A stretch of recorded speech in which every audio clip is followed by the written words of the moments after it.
if we can talk about abortion for just a second. Yes, every day. Like, if we can just talk about abortion for the next 99 days. We do, though. I find the ladies that I know, we do end up talking about this almost every day. Truly. We got to address the suburban women problem because it's real.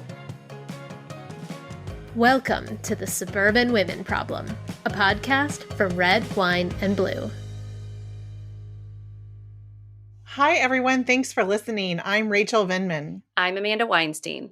And although Jasmine couldn't join us for this episode, we're very excited to have not one, but two very talented co-hosts stepping in today. Jess McIntosh and Julie Collins, welcome. Thanks for joining us. Thank you so much. Jess has joined us on the pod before. She's a political strategist and a communications consultant. And this is the first time we've had Julie on the show, but she is the national organizer for Red, Wine, and Blue, and she helps organize our troublemaker trainings. So she's been working beside us this whole time. We're thrilled to finally have you on the pod. Thanks for having me. Well, you're both perfect for today because we're going to be talking about the midterms. We are just 14 weeks out from the midterms, and there's been a lot going on in election news, primaries all over the country, campaigning, organizing, media narratives that may or may not be true. As always, it's hard to keep track of it all. So this week, we thought we'd do a Road to the Midterms episode of the pod. Jess, you're a political strategist, and Julie, you're an organizing expert. So I'm curious to know what you think. We spend in political strategy world a lot of time saying, voters haven't even tuned in yet. No one's even paying attention yet. It's summer. It's so far away. And then all of a sudden it's here. We are now in the, oh God, it's here portion of the midterm elections. Most primaries have happened, but there are a ton of big ones happening this week. But very, very soon, we will have our slate of candidates. We will know exactly what is on the ballot. Not that we don't already know. It's pretty much just a galley of extremism on the Republican side at this point. The last couple of primaries that we're waiting on this week, it's like, I mean, in Michigan, like the governor of Michigan, let's take that one. There are like 14 Republicans running against Gretchen Whitmer. And none of them have what you would think of as the kind of background one would want if one wanted to be in public service. So while we don't know exactly our cast of players, like we do know the issues, we do know how motivated people are, and we do know that these are the most important midterms that we have ever seen in history. Yeah. Republican candidates, like, they're not trying to win anybody new over to their side. You can tell by how extremist they're getting. Usually during an election, we hear sort of like, oh, nobody wants to get rid of Roe. That's settled. That's just the left trying to scare you. And of course, that's not the case anymore. Their cards are on the table. We know what they want. They're not trying to get independent votes. They're not trying to get new voters. They're certainly not trying to peel off any Democratic voters. It feels like they've basically given up on those purple suburbs that we spend so much talking about. All they need to do is talk to their base voters and hope that those are enough to defeat whoever else shows up in November. And the only place that they go to talk to their base voters is Republican media. And that's getting smaller and smaller. Fox doesn't even have Donald Trump on anymore. He's got to go to like News Nation and OAN and stations I hope that you've never heard of or come across because they're wild, wild places. But what that means is that the candidates aren't actually campaigning in the communities that they want to represent because representing those communities isn't their ultimate goal. Their ultimate goal is just achieve partisan power for whatever personal gains they need. So you have the same campaigns running in Pennsylvania, like where is Mehmet Oz, that you see in Ohio with where is JD Vance. And it's because they're not actually talking to people. They're just sitting down with Tucker Carlson every now and then. I know. And they've used that. They're like, where's JD Vance? And everyone's like, I think he's back in San Francisco. So my husband asked me today, we were watching a video of Herschel Walker, and he said, why is it even close? Why are people considering voting for him? And, I said, because I think it's because they're voting for not a person, but they're voting for a party. It doesn't matter. It's an ideology. It doesn't matter the actual person. But it's so dangerous to me that they do not care who represents them in Washington. It's only the ideology of the party that seems to matter. And it's a place that I think a lot of people just don't understand what's happening and what's going on and the seriousness of it. So, when you said, Jess, this is the most important midterm election ever, it is. And we risk feeling and being received as if we're being hyperbolic when we say this, but it's true. Every election we are fighting for democracy. Any more backsliding of democracy and it might not survive. Exactly. That's why I don't feel hyperbolic about saying that this is the most important. And like, No. in a certain sense, we're all victims of our own messaging because we tell you every year that this is the most important election of your lifetimes. We haven't been lying since 2016. It's very like Chris Harrison in The Bachelor. Like every time he's like, "This is the most dramatic season ever," and you're like, "Haha, Chris Harrison." But like this is true. Well, let me explain why. Okay, if we lose the midterms, right? If Republicans regain control of the House and the Senate, they will rewrite the rules so that the 2024 election is not democratic. This is either a democratic election that we will win, or it is the last quote unquote democratic election that we will see in this country. They will make sure that there are election clerks who will certify whichever president they want to win. They will throw voters off the rolls at such a number that we can't outvote them. They will allow gerrymandering to disenfranchise Black and brown voters. They will make sure that everyone's access is curtailed to such an extent that their guy wins. That's it. That's what will happen in 2024 if they have those levers of power for the next 2 years. That is what is at risk. But even more than that, it's not just what's at risk, which all of that is at risk. But here I think about, I am a little sick of hearing about Manchin and Sinema, but think about what we could do in this midterm, right? What if we get a Tim Ryan in there?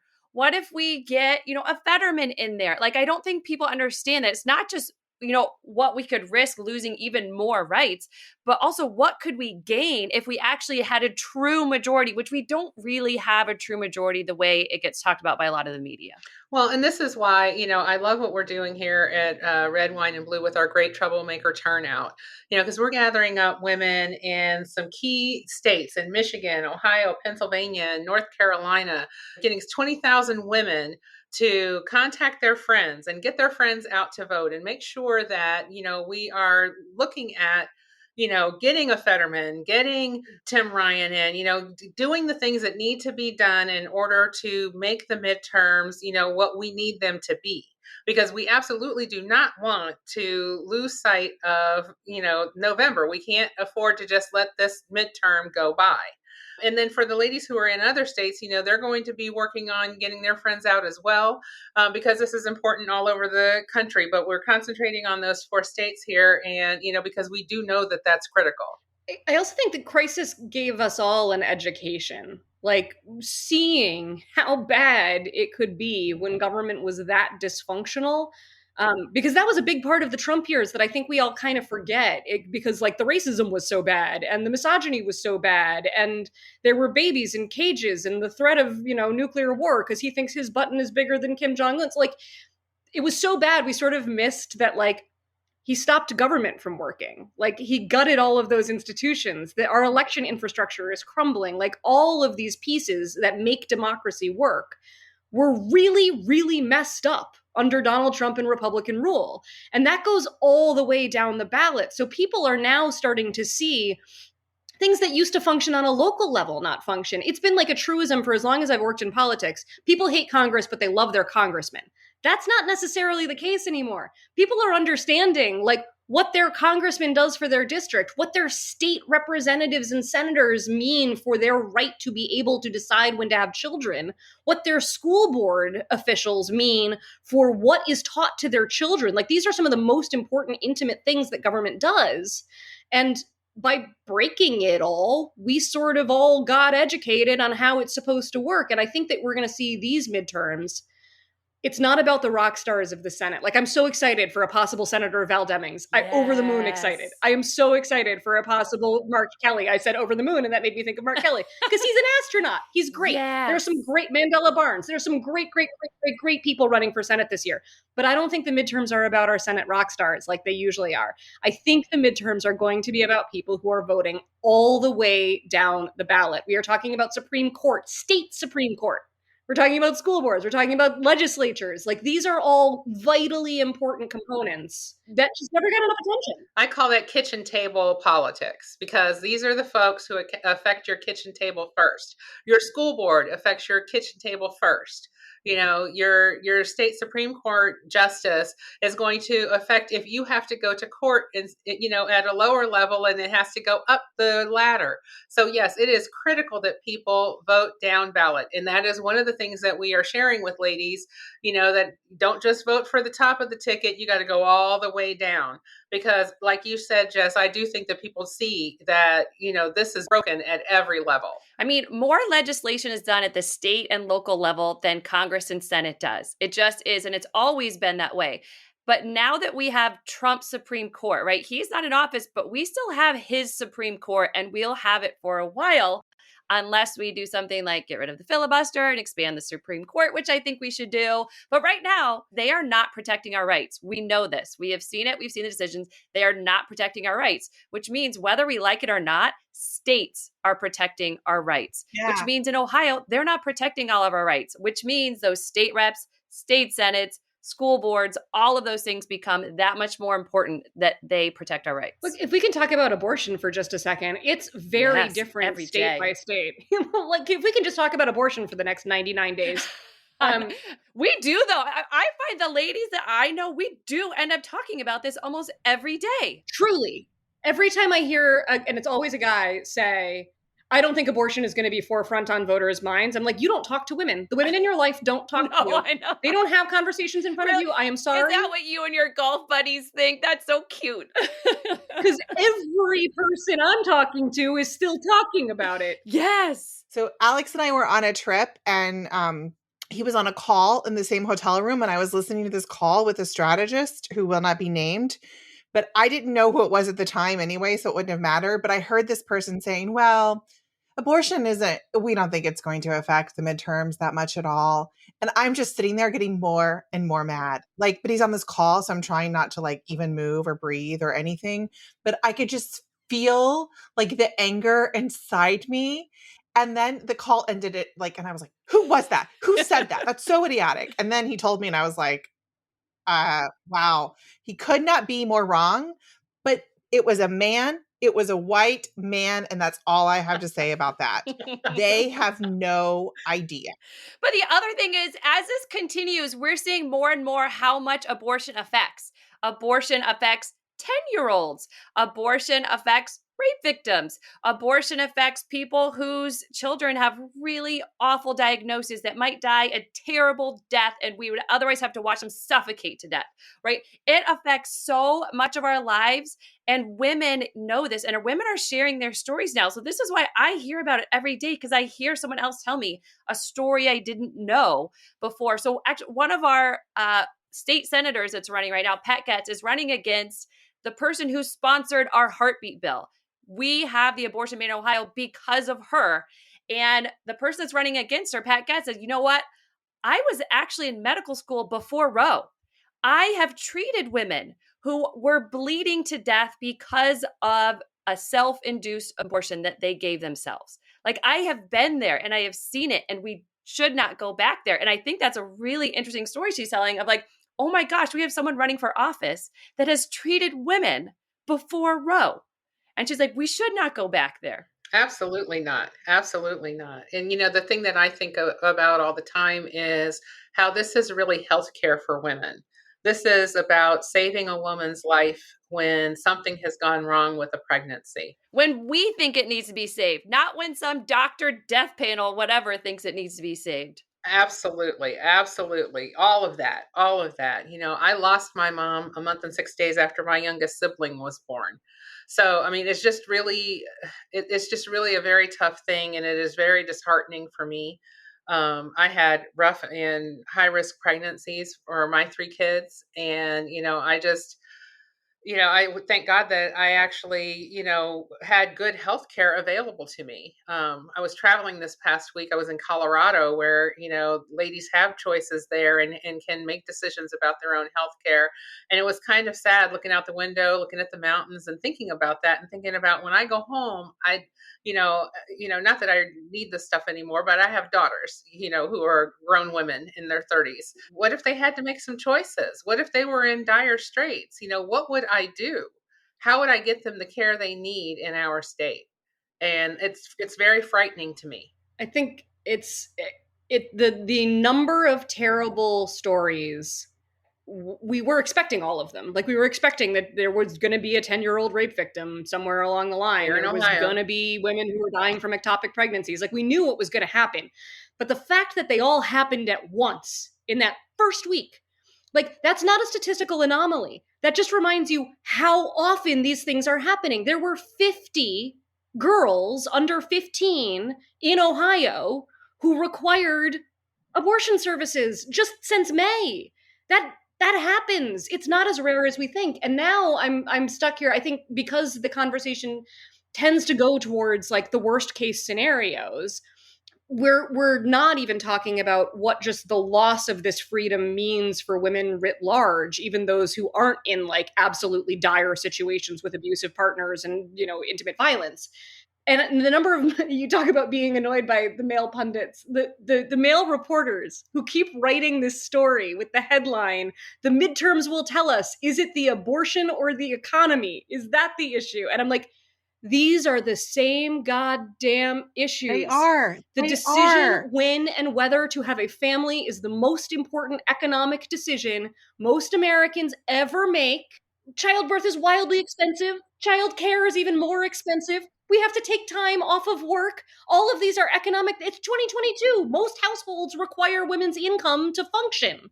Some of them are only women's income. And like, we still talk about this, like, what the hell is a social issue anyway? What does that mean? Oh, there's a reason 2 of my children were born right at the end of my teaching semester, right? Exactly. This was not by coincidence because it was easier for my job and I could kind of luck out with scheduling these things. So there's a very clear reason. And there is a reason why women wait till like after college to have a child if they can, right? This is what we are trying to do if given these choices. And when we look at the last century, when we see an increasing number of women doctors, engineers, lawyers, all of the jobs that women are doing, and we've seen the success of the industries that women go into, all of that is intrinsically related to our ability to decide when we have a family. In my profession, we have babies in off years. Oh, yeah. Nobody has a baby in 2020, 2024, 2028. No.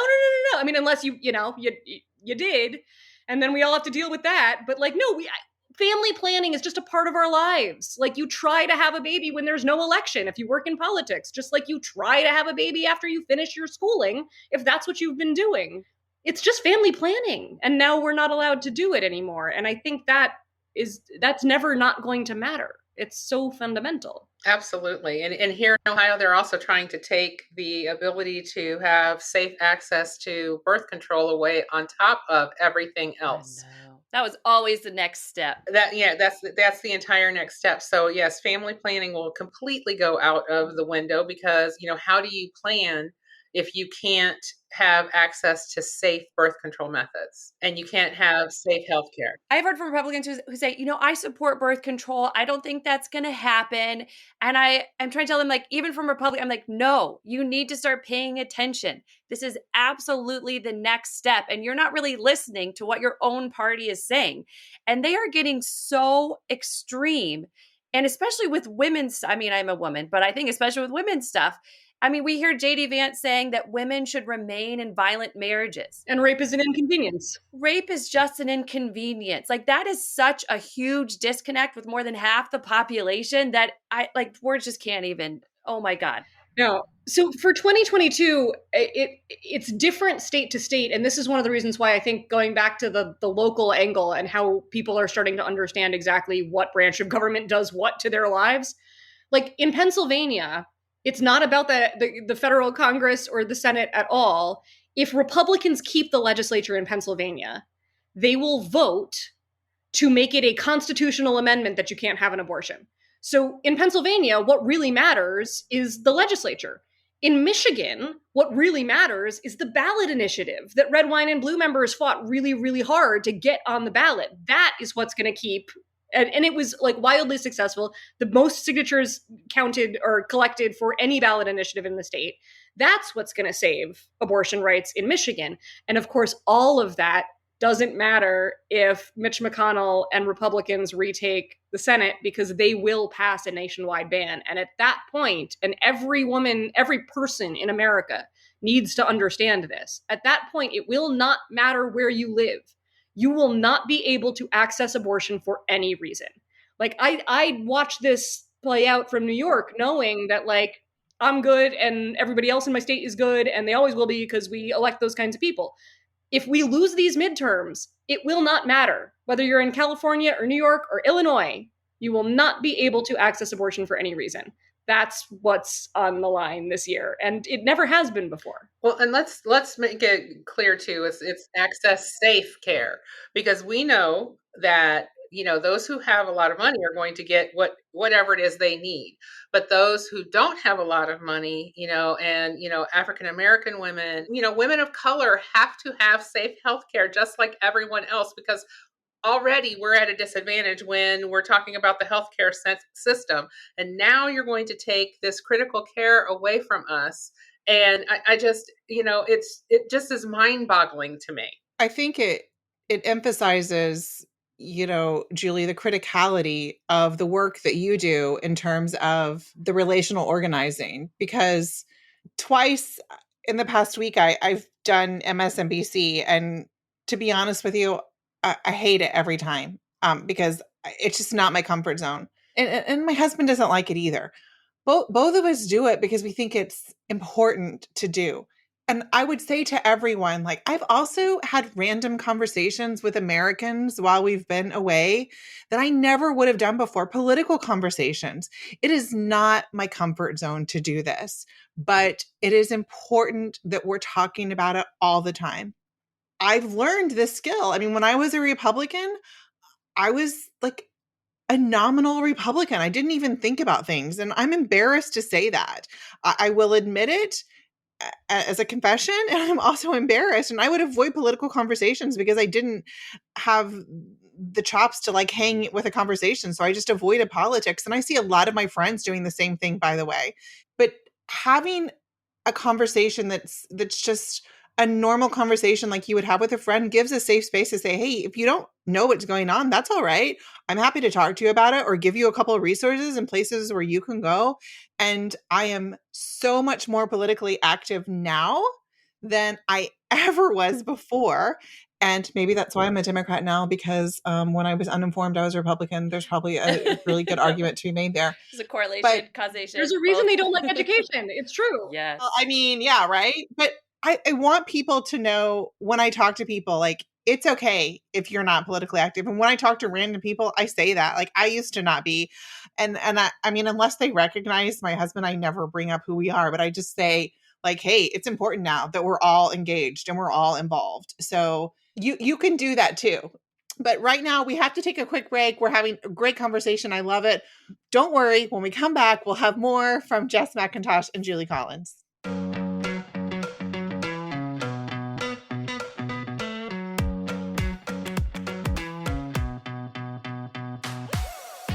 There is a lot for suburban women to stand up against right now. Between gun violence, abortion restrictions, book bans, and everything else, it can feel overwhelming.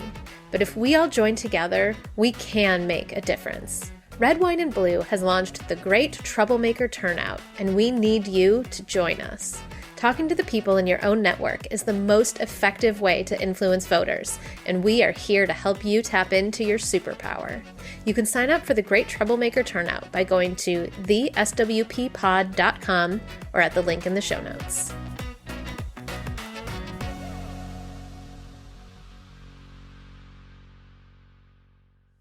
Welcome back, everyone. So like Rachel mentioned, we are now 14 weeks out from the elections, and it's going to take all of us if we want to stand up for democracy. You can visit redwine.blue to learn more and to sign up for our Great Troublemaker Turnout. So let's get back into it and talk about suburban women. This is a suburban women problem after all. So what issues do you see especially affecting women in the suburbs? Jess, what issues are going to be top of mind for suburban women in November? Well, since it hasn't come up yet, I'd like to bring up abortion for suburban women, but it's not just abortion. I can do other issues too. I think the epidemic of gun violence has reached a fever pitch in this country in a Yes. way that I have not seen before. I do think that we are at an enough is enough stage, and I think that there is nobody more powerful to hold that message than moms. That is like, people move to the suburbs because they want a safe and healthy and a place for their kids to grow up. They want to have good communities. They move there for the safety. They move there for the lawns. They move there for the community events. And now you're seeing community events being canceled all over the country because people are worried about gun violence. This isn't even about a known threat. It's just, we don't want to have people gather in one spot because something might go wrong. 4th of July, we saw dozens of mass shootings, including a particularly horrific one at a parade in Illinois. It was just, I think we're at a moment now where everybody understands that we can do something. We are the only country where this happens. We are the only country that allows military grade weapons to be carried by civilians. We let an 18-year-old walk in and purchase guns without background checks in many states. We don't care if you have been convicted of beating your wife. You still get to bring a firearm into that home with those children. Like, there's a lot of common ground here that has nothing to do with like banning guns or taking them away. We are talking about keeping kids safe. And when parents bring that message, it really matters. And I do think we are at a point now where the Republicans, again, are just so extreme on this issue. Even Mike DeWine, right? Who's like, he has this great moderate veneer, but if you talk to him about abortion, he thinks that it should be illegal in all cases, including victims of rape and incest, and where the life of the mother might, I hate that phrase, life of the mother too. It's like, this is a woman.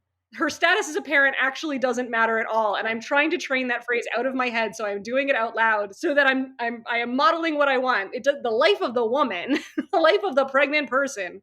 Mike DeWine is not a moderate on that. And he is not a moderate on guns. He won't accept any sort of restrictions, any common sense background checks, anything that keeps violent men from having guns and taking them into places where our kids are, whether that's a home or a school or a parade.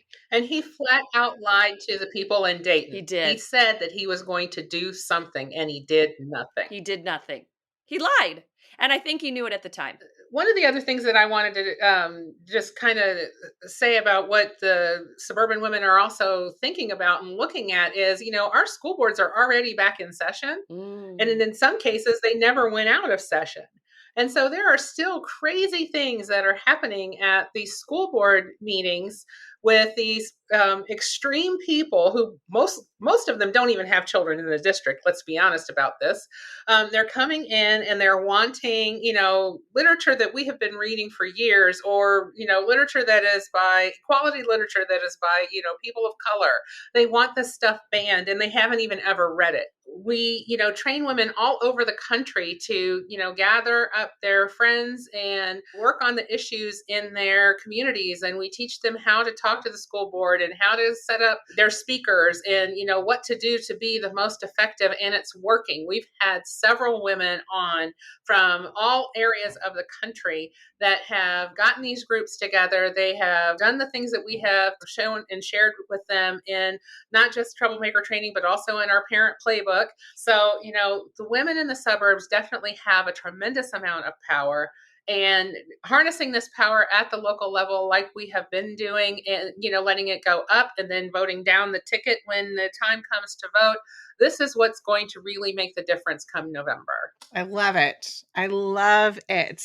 I think understanding our power at the micro level and then being able to leverage that to really see results and then leverage those results to move on to bigger and better things is how we get people to engage and stay engaged. I feel like women are very capable of having conversations with their neighbors, even uncomfortable conversations. Even hearing the stories of women who've actually, had to deal with, late term abortions and other things. Like when we hear these stories, it makes a topic that has traditionally been the most divisive, which I think, when I think of which topic is the most, divisive one you can bring up at a party, I was like, oh, abortion, right? But women have a way of talking about the most divisive topics in ways that affect them, their family, their friends, their mothers, their sisters, their daughters. And I think when we talk about anything politically divisive in any way, when we talk about our families and our kids, it chips away at that divisiveness. I also think we've been sort of hoodwinked into what is and isn't controversial. Like the whole don't talk politics at the dinner table, like that was come up that like white people came up with that. Like white people decided that we shouldn't talk about politics at the dinner table. And we did that because you don't talk about politics in polite company, because talking about politics means talking about what you're doing for people and what you aren't doing for people and how the circumstances of somebody's life differ from the circumstances of your own life and how you can change that. Like that's what talking about politics is. As an African American woman, we did talk about politics at the dinner table, because how else were we as children going to learn what we needed to know? When was the appropriate time for that? We were all there at the dinner table, gathered around, and and the older, folks would tell us what was going on and share with us, what we needed to do. And so, I grew up that knowing that just going to work and coming home and going on vacation once a year was not how you're supposed to do things, that you needed to be involved in your communities and do things. And voting was always important, because I knew that people had marched and they had been beaten and they had been killed for my right to vote. And there was absolutely no way I wasn't going to vote. I mean, and now we're getting policies. So I think about policies and how they affect my family and the families that I know and every family across America. When I think about, we got our universal school lunches taken away by Republicans because they didn't want trans kids to have it too. That's ridiculous. First of all, trans kids should get lunches, but every kid should get lunches. This program is great. When you look at the child tax credit, also taken away. This is a significant tax increase for middle-class families with children. And I feel like we're just giving Republicans a pass for all of the stuff that they have done.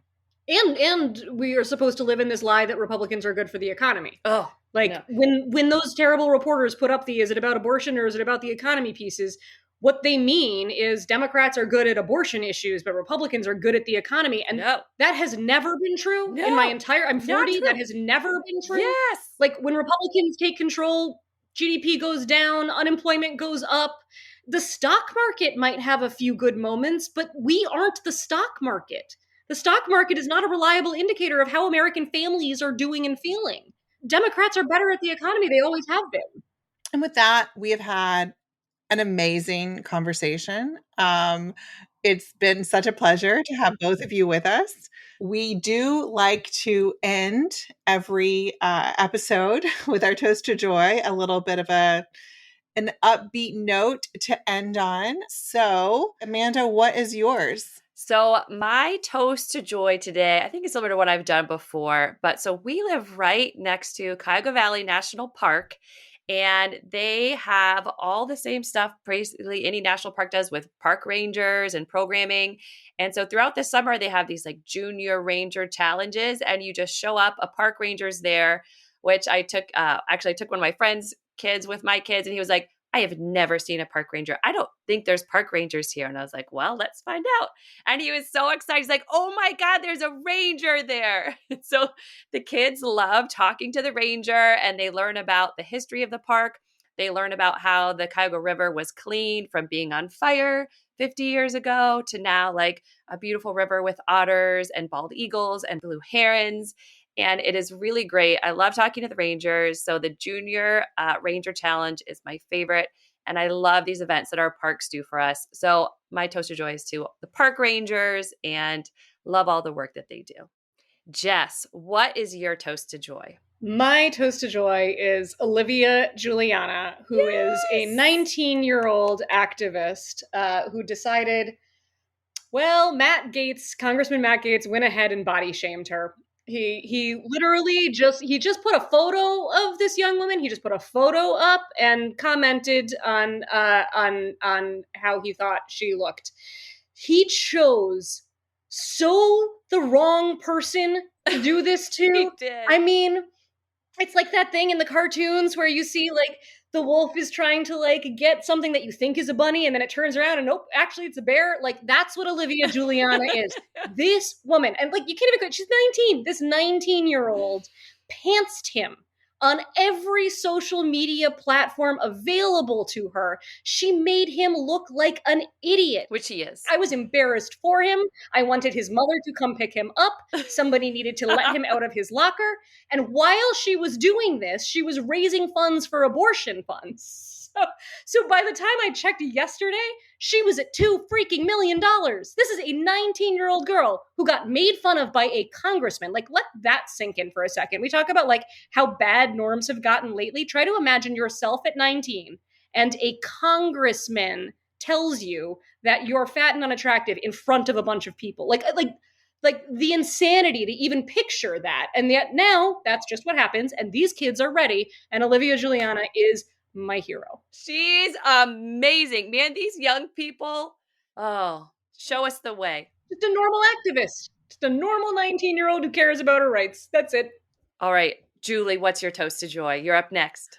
So my toast to joy is I got to spend time with my daughters yesterday. So my kids used to live next door to us, but my husband and I, we bought our forever home, and it's about 45 minutes away from them. And so they came out yesterday and had dinner, and it was just a nice time to share, what's going on in their lives, talk about politics, and because the apple doesn't fall very far from the tree. Just really got to spend some quality time with them. And, I'm very appreciative of that. That sounds awesome. All right, Rachel, you're the last one. What is your toast to joy? My toast to joy this week is just to, having some really special family time, being able to get away and unplug. We've been on kind of a working vacation for a couple of weeks, but we had a wonderful week of just vacation and lots of no internet connection, no cell phone connection, and time in beautiful Scotland. So just being together though, and embrace the 11-year-old tweenness that I feel like it's like a ghost. Like I would only see those glimpses when I was away from my husband. And he was like, what are you talking about? She's totally fine. I don't know why you're doing this. But it's like he's seen a little bit of that, and I feel a little bit less crazy. But overall, it's been completely amazing. So with that, my toast of joy is to tweenness and togetherness. But anyway, thank you so much, everyone, for joining us today, especially to Jess and Julie. Thank you for being our guests. You are both a wealth of knowledge and an inspiration. And if you have enjoyed this show, listening to us, please share it with someone that you know. As the midterms approach, it's more important than ever that we keep having these conversations. We will see you again next week on another episode of the Suburban Women Problem. The Suburban Women Problem was created by Red Wine and Blue. Our executive producer is Beverly Batt. Our supervising producer is Lindsay Quist. Our producer and editor is Amy Thorstensen. Our production coordinator is Abigail Martin. And our social media coordinator is Shaylee Severino. Videos by Abigail Martin and Ashley Hufford. If you want to join the thousands of women who are turning out their friends and family to vote, you can sign up for the Great Troublemaker Turnout by going to redwine.blue.